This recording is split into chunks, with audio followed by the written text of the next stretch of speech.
Hello students, कैसे हैं आप लोग। आई होप आप लोगों की पढ़ाई अच्छी चल रही होगी। देखिए, आज हम लोग एनवायरनमेंट और इकोलॉजी से रिलेटेड बहुत इंपॉर्टेंट एमसीक्यू सॉल्व करने वाले हैं, जो आपके आने वाले एग्जाम के लिए बहुत ज़्यादा इंपॉर्टेंट है। चाहे आप पीसीएस दे रहे हो या फिर यूपीएससी दे रहे हो या फिर कोई भी वन डे एग्ज़ाम, सबके लिए ये सारे फैक्ट्स बहुत ही इंपॉर्टेंट है। तो चलिए आइए शुरू करते हैं।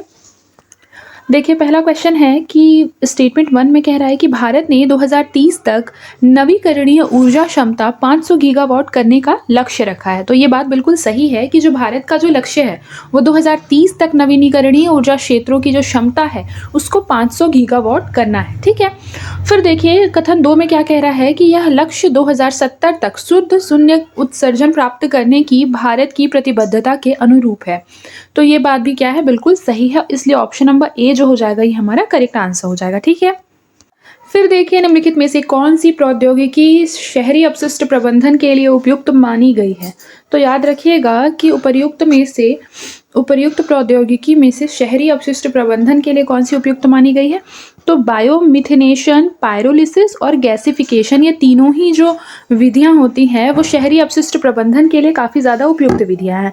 आपको पता है बायोमिथेनेशन क्या होता है। तो याद रखिए, जो बायोमिथेनेशन होता है इस प्रक्रिया में अवायवीय पाचन शामिल होता है, जहाँ की ऑक्सीजन की अनुपस्थिति में जैविक अपशिष्टों को क्या कर दिया जाता है, विघटित कर दिया जाता है। और विघटित करके क्या करते हैं बायोमिथेनेशन में कि बायोगैस का उत्पादन करते हैं। और बेसिकली यह भोजन, सीवेज, कृषि अवशेषों जैसे जैव निम्नीकरणीय अपशिष्ट के निपटान के लिए उपयुक्त होता है। यानी कि जितने भी, जैसे कि आपके घर से निकलने वाला जो कूड़ा करकट होता है, जो भी मतलब भोज्य पदार्थ होते हैं, जैसे हम लोग सब्जी के जो पील करते हैं, मान लीजिए हम लोगों ने पोटैटो को पील किया, ठीक है, तो उसके जो छिलके वगैरह होते हैं वो सारे ही चीज़ों को मिलाकर हम क्या कर सकते हैं, वायु की अनुपस्थिति में बायोगैस का उत्पादन कर सकते हैं। ठीक है, याद रखिएगा। पायरोलिसिस देखते हैं, पायरोलिसिस क्या होता है। तो पायरोलिसिस में बेसिकली एक ऊष्मीय अपघटन प्रक्रिया होती है, जो कि ऑक्सीजन की अनुपस्थिति में क्या करती है, उच्च तापमान पर ऑक्सीजन की अनुपस्थिति में इसे कराया जाता है, हाई टेम्परेचर में। लेकिन मतलब टेम्परेचर जो रहेगा ये इसका हाई रहेगा, लेकिन वायु की अनुपस्थिति इसमें भी होती है। ठीक है। और याद रखिएगा कि इसका उपयोग कार्बनिक तथा प्लास्टिक अपशिष्ट को सिन गैस, बायो ऑयल और चारकोल में बदलने के लिए किया जाता है। ठीक है, याद रखिएगा। फिर देखिए, गैसिफिकेशन क्या होता है। तो गैसिफिकेशन में कार्बन युक्त पदार्थों को क्या किया जाता है, ऑक्सीजन या भाप की नियंत्रित मात्रा के साथ उच्च ताप पर आंशिक दहन के साथ सिन गैस में परिवर्तित किया जाता है। आपको पता है सिन गैस क्या होता है। कई बार ये क्वेश्चन भी पूछ देता है कि सिन गैस क्या होता है। तो याद रखिएगा, syn gas basically carbon monoxide CO plus hydrogen H2 का क्या होता है, मिश्रण होता है। ये क्वेश्चन बहुत बार एग्जाम में PYQs में पूछा गया है कि सिन गैस क्या होता है। तो कार्बन मोनोऑक्साइड और हाइड्रोजन का मिश्रण होता है सिन गैस। ठीक है। अब अगले क्वेश्चन की ओर चलते हैं। फिर देखिए, हमारा जो 3rd नंबर क्वेश्चन है इसे इंपॉर्टेंट मार्क कर लीजिए, क्योंकि ये बहुत इंपॉर्टेंट क्वेश्चन है। ठीक है। देखिए, राजस्थान में भारत का सबसे अधिक स्थापित सौर ऊर्जा क्षमता है। तो बिल्कुल सही है। फिर भारत का सबसे बड़ा फ्लोटिंग सोलर पावर प्लांट जो है वो केरल में परिचालित किया गया है। तो याद रखिए, ये गलत है, क्योंकि जो भारत का सबसे बड़ा जो सोलर प्लांट है ना वो तेलंगाना में स्थित है। ठीक है, याद रखिएगा इस चीज़ को। फिर देखिए, भारत की कुल नवीनीकरणीय ऊर्जा में पवन ऊर्जा का जो परसेंट है वो 50% से ज़्यादा है। तो ये चीज़ गलत है, क्योंकि पवन ऊर्जा का भारत की नवीनीकरणीय ऊर्जा में जो परसेंट है वो लगभग 23% है। कितना, लगभग 23%। ठीक है, याद रखिएगा, जो कि 50% से क्या है, काफ़ी ज़्यादा कम है। ठीक है। इस तरीके से यदि देखा जाए तो ये हमारा रॉन्ग हो जाएगा, केरल की जगह यहाँ तेलंगाना होगा, ये भी गलत हो गया। यानी कि अगर हमारा 3rd और दूसरा वाला भी दोनों ही क्या हो रहा है, एलिमिनेट कर दे रहे हैं हम, तो 3 ऑप्शन तो हमारे ऐसे ही चले गए। करेक्ट आंसर हमारा आ जाएगा ऑप्शन नंबर C, ओनली 1। हमारा नेक्स्ट क्वेश्चन है कि किसी भी क्षेत्र को जैव विविधता हॉटस्पॉट घोषित करने के लिए निम्नलिखित मानदंडों पर विचार कीजिए। पहला है कि मूल पर्यावास का कम से कम 70% तक हिस्सा नष्ट हो गया होगा। ये बात सही है। फिर है, इसमें स्थानिक रूप से संवहनी पौधे की कम से कम 1500 प्रजातियां होनी चाहिए। सही है। इस क्षेत्र का नृजातीय वनस्पति संबंधी महत्व जो है उच्च स्तर का होना चाहिए। यह बात मानदंडों में नहीं आता है कि नृजातीय वनस्पति संबंधी जो महत्व है वो उच्च स्तर का होना चाहिए। यानी ये हमारा रॉन्ग हो जाएगा। करेक्ट आंसर हमारा हो जाएगा ऑप्शन नंबर A। ठीक है। जैव विविधता अभिसमय का कौन सा प्रोटोकॉल जो है वो आनुवांशिक रूप से संशोधित जीवों के उपयोग से संबंधित जैव सुरक्षा से संबंधित है? तो याद रखिएगा option number B, Cartagena protocol से संबंधित है। ठीक है, याद रखिएगा। फिर देखिए हमारा नेक्स्ट क्वेश्चन, इसे भी इंपॉर्टेंट मार्क कर लीजिए। इस तरह के क्वेश्चन यूपीएससी में लगातार पूछे जा रहे हैं। देखिए, प्रजातियों और संकटग्रस्त प्रजातियों की आईयूसीएन रेड लिस्ट में उनकी जो स्थिति के संदर्भ में निम्नलिखित युग्मों पर विचार कीजिए। प्रजातियां दिए हुए हैं, आईयूसीएन में उनकी क्या स्थिति है यह देखना है। देखिए, हिम तेंदुआ की जो स्थिति है वह सुभेद है, ठीक है, वल्नरेबल। फिर है ग्रेट इंडियन बस्टर्ड की क्रिटिकली एंडेंजर्ड है, गंभीर रूप से संकटाग्रस्त, ये भी सही है।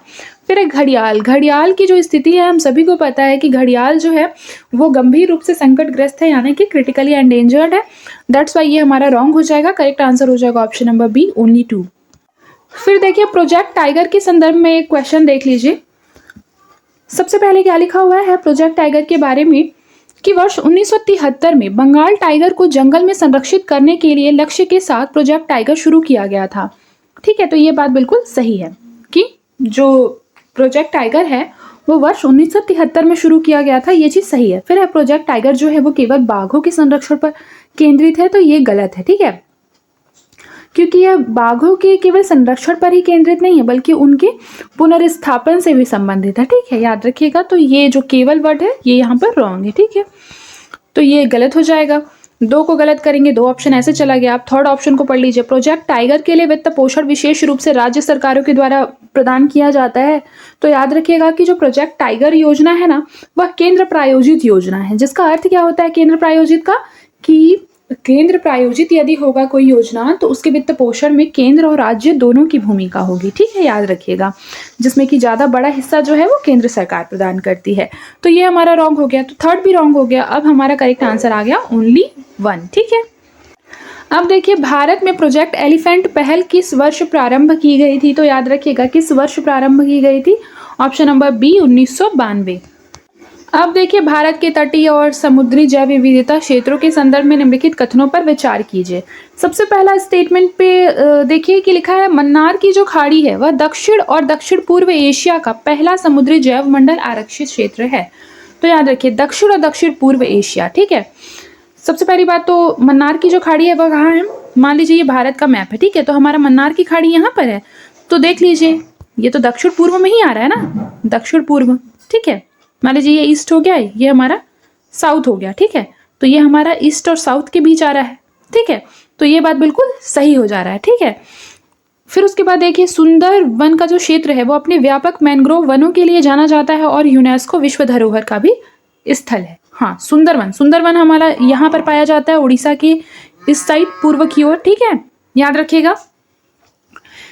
फिर देखिए ये दोनों ही स्टेटमेंट सही हो गया, यानी कि ऑप्शन नंबर सी हमारा करेक्ट आंसर है। ठीक है, अब देखिए निम्नलिखित समुद्री जैव विविधता क्षेत्रों पर विचार कीजिए। ठीक है, उपर्युक्त में से किसे यूनेस्को के मानव और जैव मंडल कार्यक्रम के अंतर्गत संरक्षित क्षेत्र के रूप में निर्दिष्ट किया गया है? ठीक है, आइए देखते हैं। सबसे पहला लिखा है मन्नार की खाड़ी, फिर लिखा है ग्रेट निकोबार, फिर लिखा है सुंदरवन और फिर लिखा है कच्छ की खाड़ी, और इसमें बोल रहा है कि किसे यूनेस्को के मानव और जैव मंडल कार्यक्रम में शामिल किया गया है। सबसे पहले तो यह याद रखिए कि भारत में 18 बायोस्फीयर रिजर्व स्थापित किए गए हैं संरक्षण को बढ़ावा देने के लिए, जिसमें से 12 को यूनेस्को के मानव और जैव मंडल कार्यक्रम के तहत सुरक्षित रखा गया है और 6 शामिल नहीं है। और इसमें कह रहा है कि कितने इसमें शामिल है, तो याद रखिए मन्नार की खाड़ी शामिल है, सुंदरवन शामिल है, ग्रेट निकोबार शामिल है, कच्छ की खाड़ी इसमें शामिल नहीं है। ठीक है, याद रखिएगा। और इस तरीके से देखा जाए तो हमारा करेक्ट आंसर हो जाएगा ऑप्शन नंबर बी। अब देखिए भारत में जैव विविधता संरक्षण के संदर्भ में निम्नलिखित में से कौन सी स्वस्थानीय संरक्षण विधियां है? तो कौन सी स्वस्थानीय संरक्षण विधियां हैं इनमें से बताइए।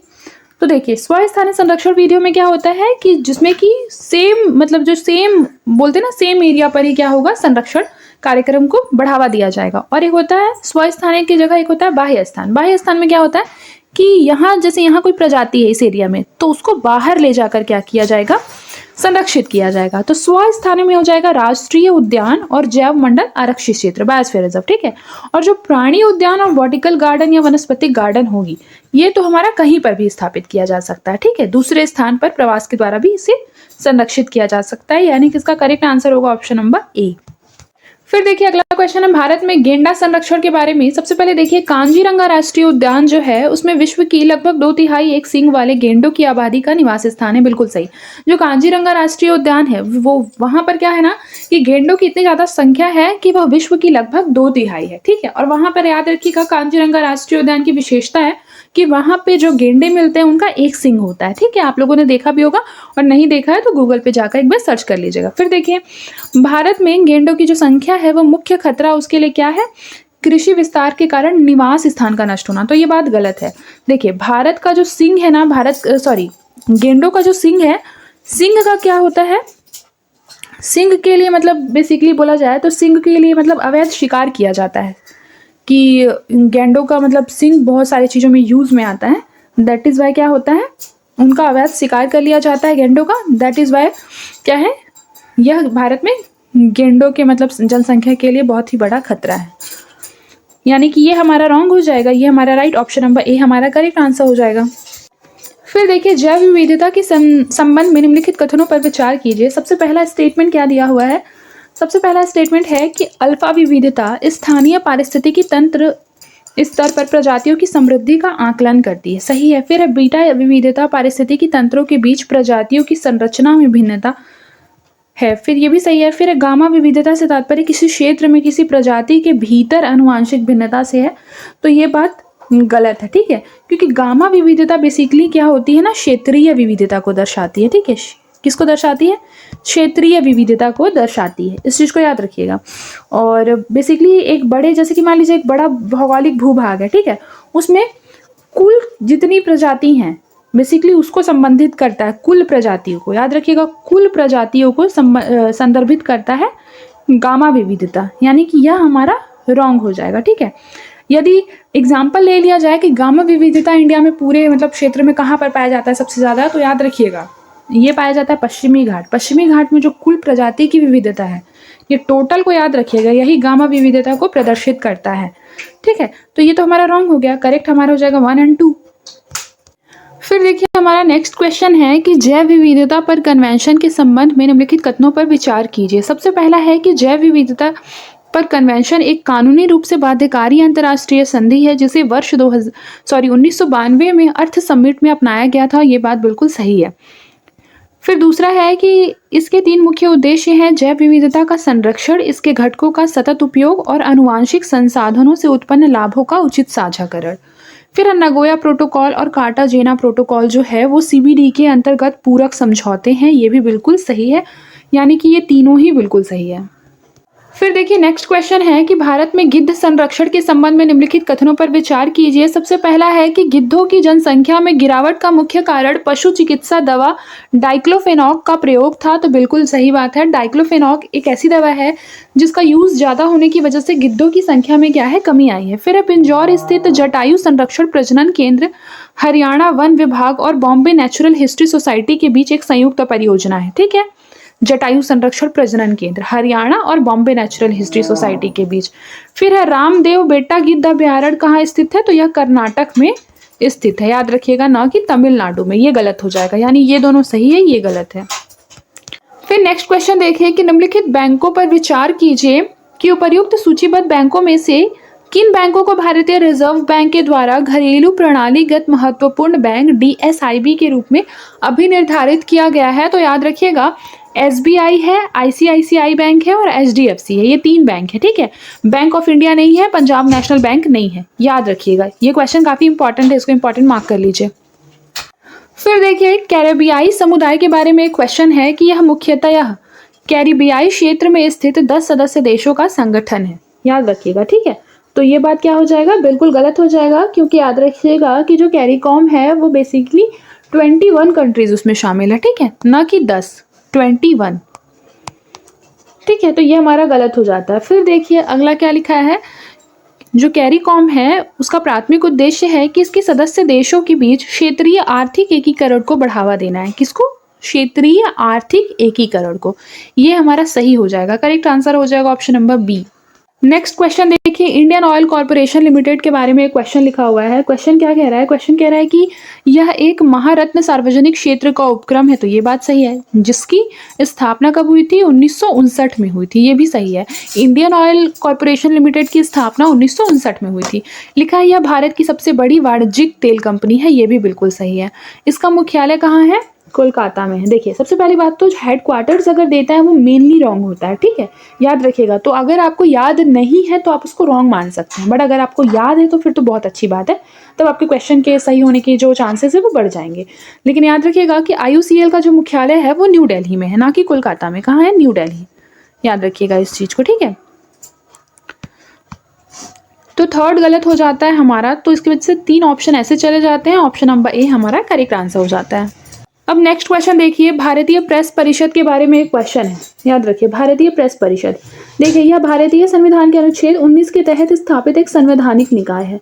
तो याद रखिए भारतीय प्रेस परिषद जो है वो संवैधानिक निकाय नहीं है, बल्कि यह एक सांविधिक निकाय होगी, क्योंकि यह प्रेस परिषद अधिनियम 1978 के तहत स्थापित किया गया है इसको, ठीक है, याद रखिएगा।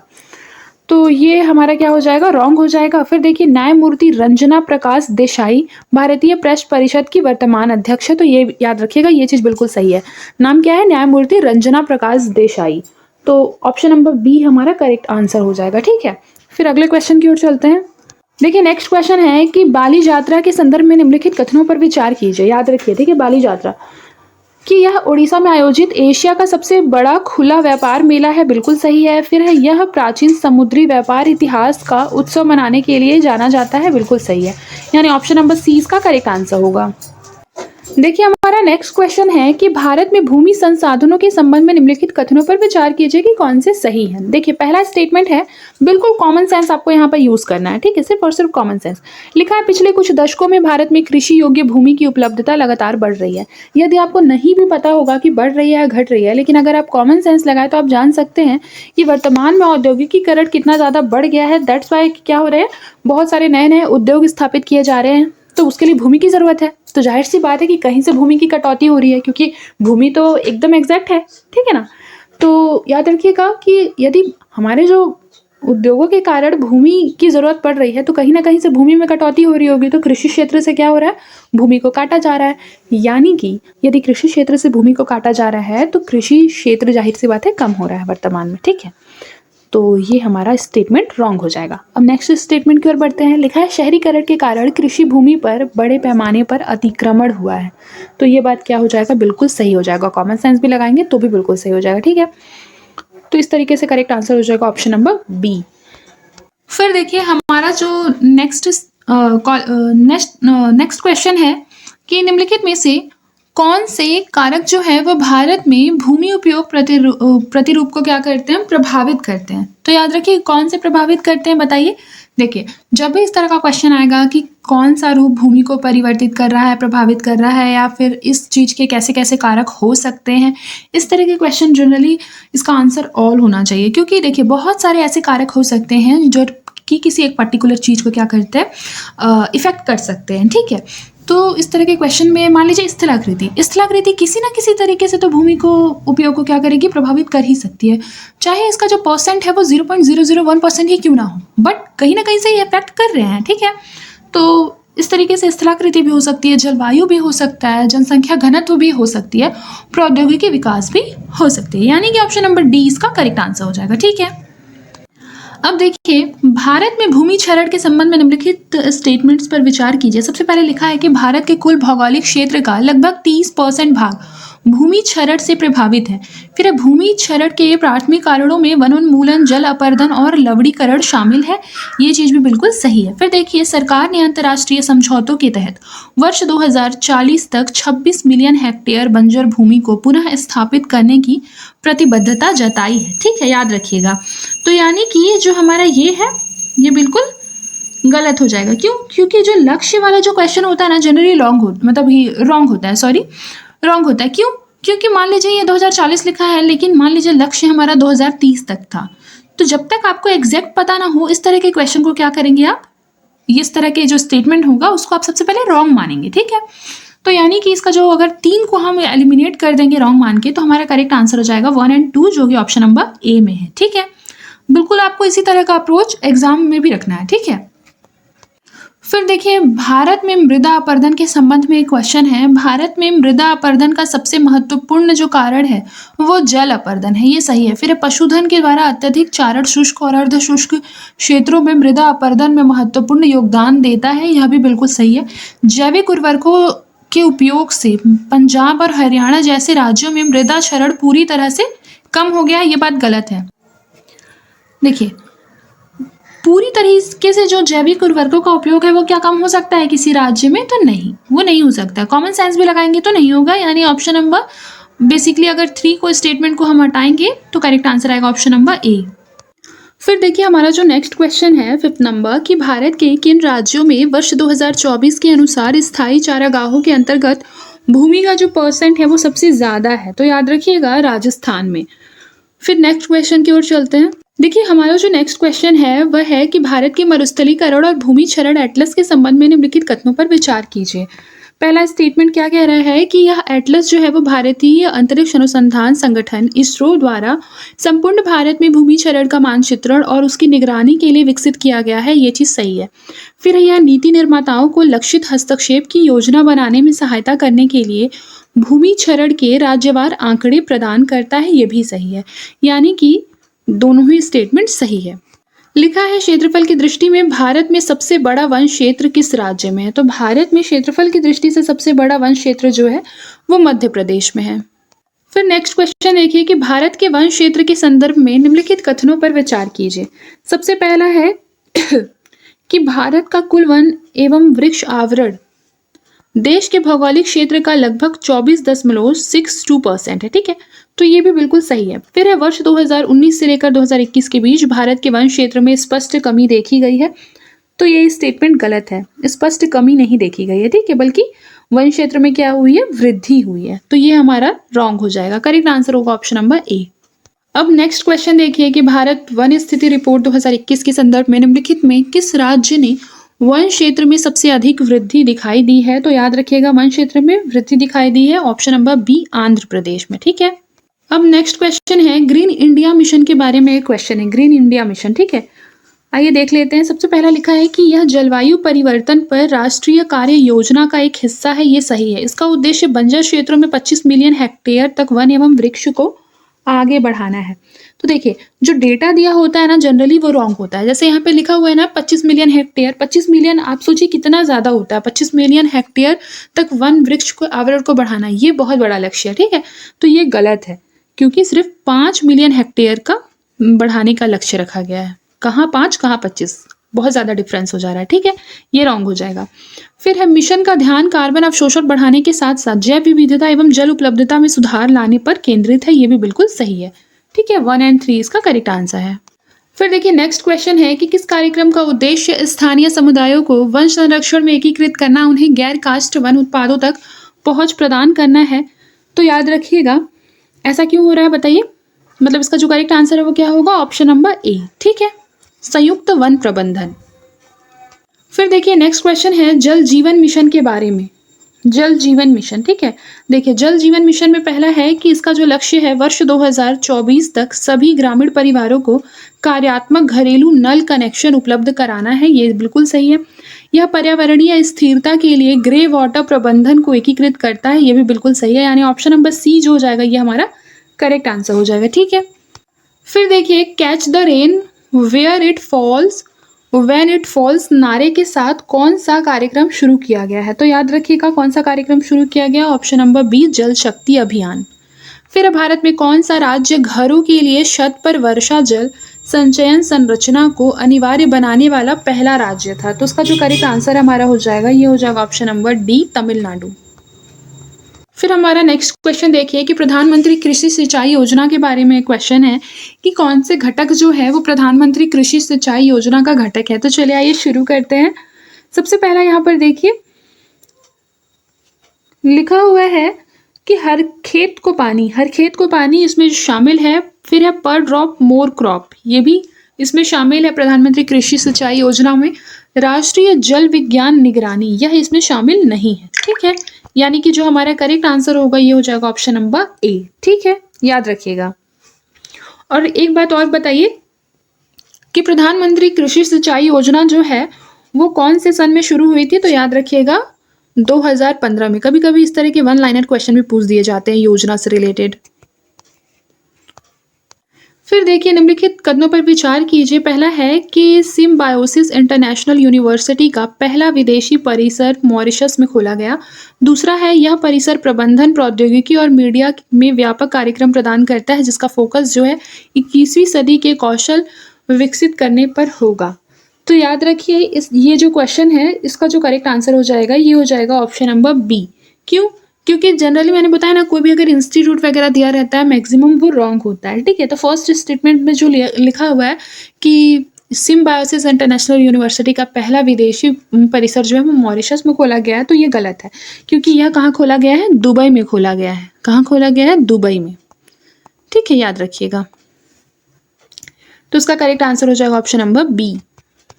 फिर हमारा नेक्स्ट क्वेश्चन देखिए। नेक्स्ट हमारा क्या है कि निम्नलिखित कथनों पर विचार कीजिए कि कौन सा सही है। सबसे पहले लिखा है अफ्रीकी देश नाइजीरिया ने भारत के प्रधानमंत्री को grand commander of the order of the niger पुरस्कार से सम्मानित किया है। ये बात बिल्कुल सही है। फिर देखिए वह grand commander of the order of niger पुरस्कार प्राप्त करने वाले पहले विदेशी गणमान्य व्यक्ति बने। तो यह बात क्या हो जाएगा, बताइए? गलत हो जाएगा। क्यों? क्योंकि यह जो पुरस्कार है वो पहली प्राप्तकर्ता उसके कौन थे, महारानी एलिजाबेथ टू थी, ठीक है ना, याद रखिएगा इस चीज को। कौन थी? महारानी एलिजाबेथ द्वितीय, ठीक है, याद रखिएगा। तो ये हमारा रॉन्ग हो जाएगा, correct answer option number A. अब देखिए next question, UNESCO Madanjeet Singh पुरस्कार मुख्य रूप से निम्नलिखित में से किस मूल्य को बढ़ावा देता है? तो याद रखिएगा किस मूल्य को बढ़ावा देता है, सहिष्णुता और अहिंसा मूल्य को बढ़ावा देता है यूनेस्को मदनजीत सिंह पुरस्कार। फिर देखिए अगला क्वेश्चन क्या है। अगला क्वेश्चन है कि भारत के नियंत्रक एवं महालेखा परीक्षक के बारे में क्वेश्चन है। लिखा है यह भारतीय संविधान के अनुच्छेद 148 के तहत स्थापित एक स्वतंत्र प्राधिकरण है। बिल्कुल सही बात है। फिर देखिए लिखा है सीएजी की नियुक्ति भारत के प्रधानमंत्री के द्वारा की जाती है, तो ये हम सबको पता है, राष्ट्रपति के द्वारा की जाती है। फिर के संजय मूर्ति को भारत का नया सीएजी नियुक्त किया गया है, के संजय मूर्ति। ये बात बिल्कुल सही है, यानी कि हमारा जो करेक्ट आंसर हो जाएगा ये हो जाएगा 2 को एलिमिनेट कर देंगे तो ऑप्शन नंबर सी, ठीक है, याद रखिएगा। भारत के अभी वर्तमान में सीएजी कौन है, के संजय मूर्ति। फिर देखिए भारत के 56वें बाघ अभ्यारण्य जो है उस रूप में अधिसूचित गुरु घासीदास तमोर पिंगला बाघ अभ्यारण्य किस राज्य में स्थित है? तो याद रखिएगा छत्तीसगढ़, ऑप्शन नंबर बी। फिर देखिए स्टूडेंट्स नेक्स्ट क्वेश्चन को देखते हैं। नगोया प्रोटोकॉल के बारे में एक क्वेश्चन है। पहला स्टेटमेंट कह रहा है कि यह प्रोटोकॉल जो है वो आनुवांशिक संसाधनों के उपयोग से उत्पन्न होने वाले लाभों को प्रदाता देश के साथ साझा करने की सुविधा प्रदान करता है। ये बात बिल्कुल सही है। फिर है यह एक कानूनी रूप से बाध्यकारी समझौता है जिसे जैव विविधता पर कन्वेंशन के पूरक प्रोटोकॉल के रूप में अपनाया गया है। मतलब याद रखिएगा कि नगोया प्रोटोकॉल जो है वो कानूनी रूप से बाध्यकारी समझौता है, ठीक है, और ये बात बिल्कुल सही है, यानी कि इसका जो करेक्ट आंसर होगा ऑप्शन नंबर सी है। फिर देखिए हाइड्रोफ्लोरोकार्बन को चरणबद्ध तरीके से कम करने के लिए मॉन्ट्रियल प्रोटोकॉल में कौन सा संशोधन अपनाया गया था? तो उसका जो करेक्ट आंसर हो जाएगा किगाली संशोधन। अब देखिए थर्ड नंबर क्वेश्चन है कि वैश्विक पर्यावरण सुविधा के बारे में एक क्वेश्चन लिखा हुआ है। सबसे पहले लिखा है कि इसकी जो स्थापना है वर्ष 1992 में पृथ्वी शिखर सम्मेलन के दौरान की गई थी, तो ये बात सही है। वैश्विक पर्यावरण सुविधा यानी कि जो ग्रीन एनवायरनमेंट फैसिलिटी है, ठीक है, वह उसकी जो बेसिकली ग्लोबल एनवायरनमेंट फैसिलिटी जो है बेसिकली क्या है कि उसकी जो स्थापना हुई थी वो 1992 में हुई थी पृथ्वी शिखर सम्मेलन के दौरान। ये बात बिल्कुल सही है। फिर देखिए यह जैव विविधता पर अभिसमय और जलवायु परिवर्तन पर संयुक्त राष्ट्र फ्रेमवर्क अभिसमय के लिए वित्तीय तंत्र के रूप में कार्य करता है। ये भी बिल्कुल सही है, यानी कि ऑप्शन नंबर सी जो हो जाएगा ये इसका करेक्ट आंसर हो जाएगा। देखिए अगला क्वेश्चन क्या है, COP28 के बारे में क्वेश्चन है। COP28 में उसका जो आयोजन है वो दुबई संयुक्त अरब अमीरात में किया गया था। इसमें पेरिस समझौते के तहत प्रथम वैश्विक सुभेद देशों के लिए लॉस एंड डैमेज फंड का संचालन करना था। ये बात सही है।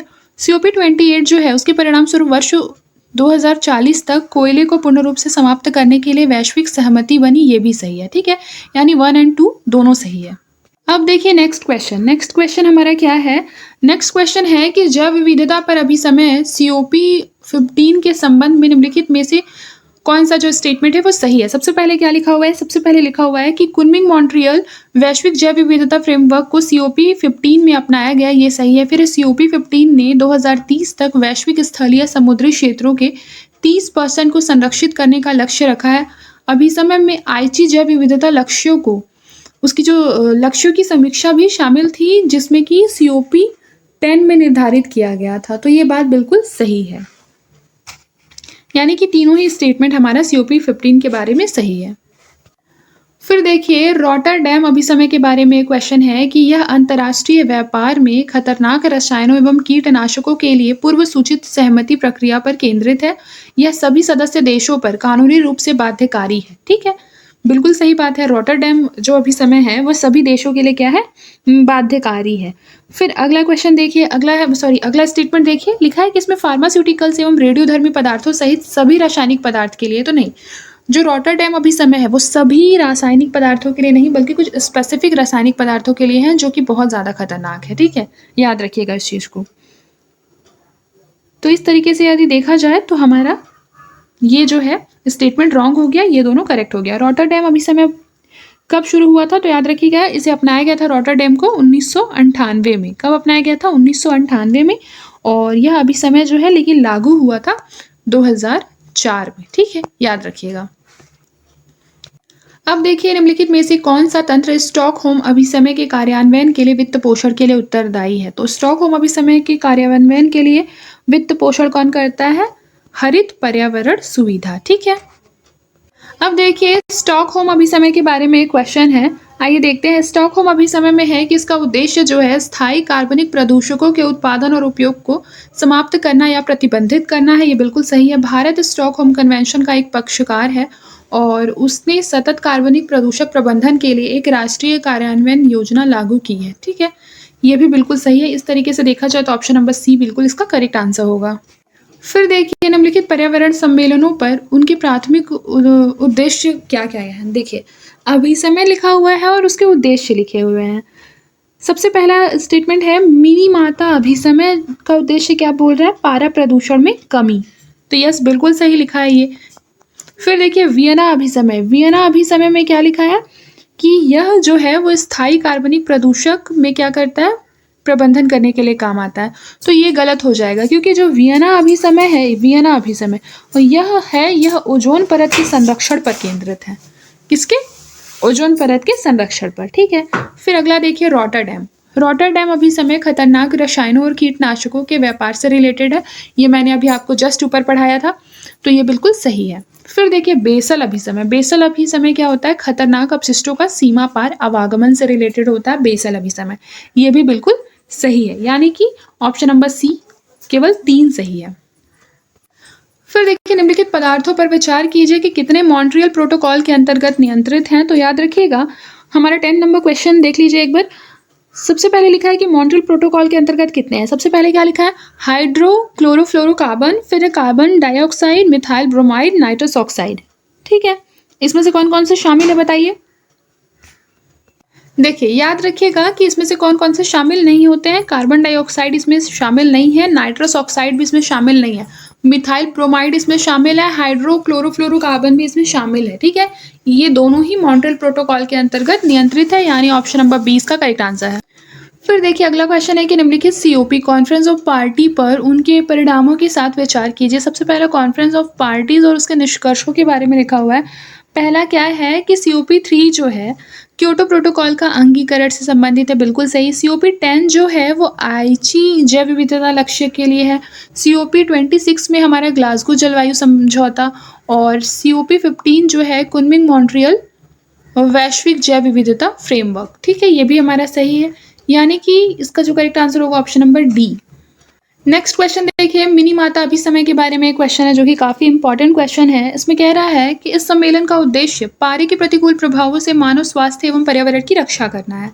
फिर यह औद्योगिक प्रक्रियाओं एवं लघु स्तरीय स्वर्ण खनन में पारे के उपयोग पर प्रतिबंध लगाता है, तो ऐसा नहीं है।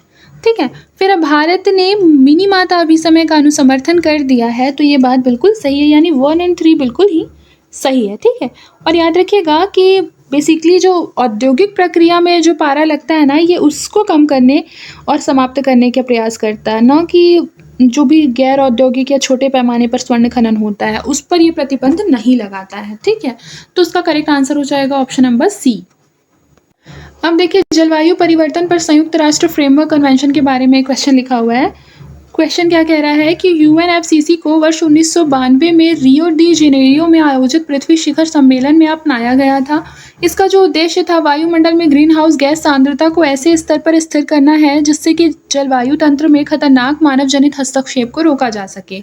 बिल्कुल सही है। क्योटो प्रोटोकॉल और पेरिस समझौता जो है वो यूएनएफसीसी के फ्रेमवर्क के तहत अपनाई गई कानूनी रूप से बाध्यकारी संधियां हैं, तो ये भी बिल्कुल सही है, यानी तीनों ही बिल्कुल करेक्ट स्टेटमेंट है। देखिए, यूनेप के बारे में एक क्वेश्चन है, ये भी काफी इंपॉर्टेंट क्वेश्चन हो जाता है एनवायरमेंट इकोलॉजी का। देखिए, इसकी स्थापना रियो डी जेनेरियो में वर्ष 1992 में पृथ्वी शिखर सम्मेलन के परिणाम स्वरूप हुई थी, तो ये बिल्कुल गलत है। आपको याद रखना है कि जो यूनेप है, संयुक्त राष्ट्र पर्यावरण कार्यक्रम, उसकी जो स्थापना हुई थी वो स्टॉकहोम में हुई थी वर्ष 1972 में, जब मानव पर्यावरण पर संयुक्त राष्ट्र सम्मेलन हुआ था, उसके पश्चात हुई थी, ठीक है, याद रखिएगा। फिर देखिए, लिखा है यह संयुक्त राष्ट्र की पर्यावरण गतिविधियों का समन्वय करता है तथा विकासशील देशों को पर्यावरण की दृष्टि से सुदृढ़ नीतियों के कार्यान्वयन में सहायता करता है। बिल्कुल सही है। यह एमिशंस गैप रिपोर्ट एवं ग्लोबल एनवायरमेंट आउटलुक प्रकाशित करता है, ये भी बिल्कुल सही है, यानी कि ऑप्शन नंबर बी जो हो जाएगा ये इसका करेक्ट आंसर होगा। देखिए, ओजोन परत के संरक्षण के लिए वियना कन्वेंशन के बारे में एक क्वेश्चन लिखा हुआ है। क्वेश्चन क्या कह रहा है कि इसे क्लोरोफ्लोरोकार्बन जैसे पदार्थों के कारण ओजोन परत के क्षरण को रोकने के लिए अपनाया गया था, ये बिल्कुल सही है। फिर उसके बाद है कि यह कानूनी रूप से बाध्यकारी है।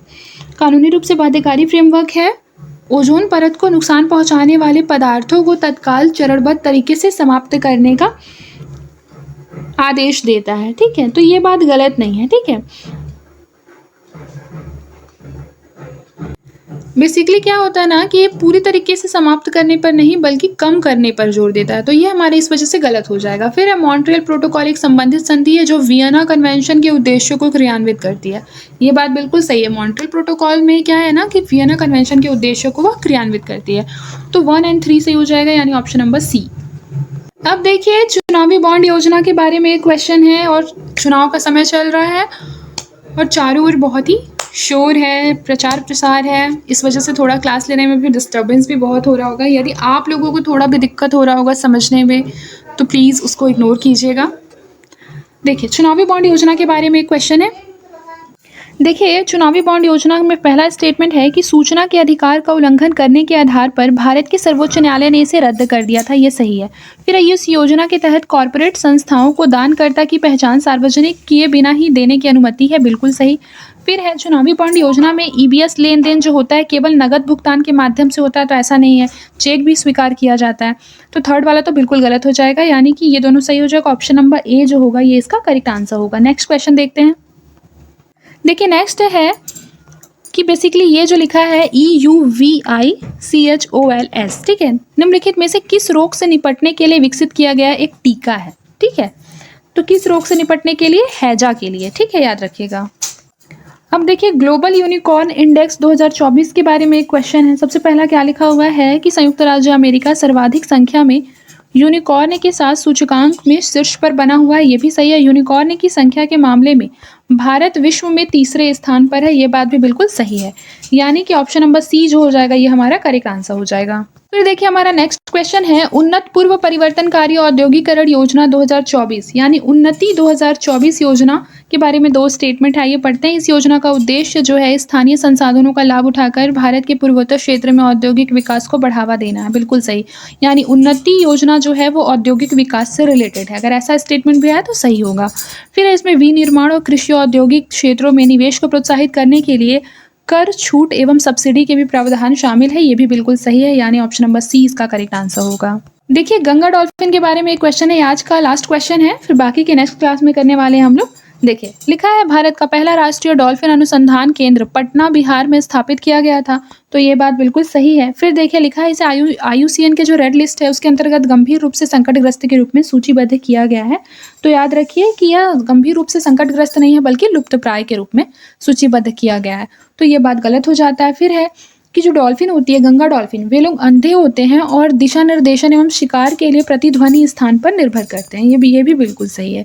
यानी कि 1 और 3 सही है, 2 गलत हो जाएगा, 2 गलत हो जाएगा। तो ऑप्शन नंबर सी हमारा करेक्ट आंसर आएगा। ठीक है, आज के लिए बस इतना ही। मिलते हैं नेक्स्ट क्लास में, तब तक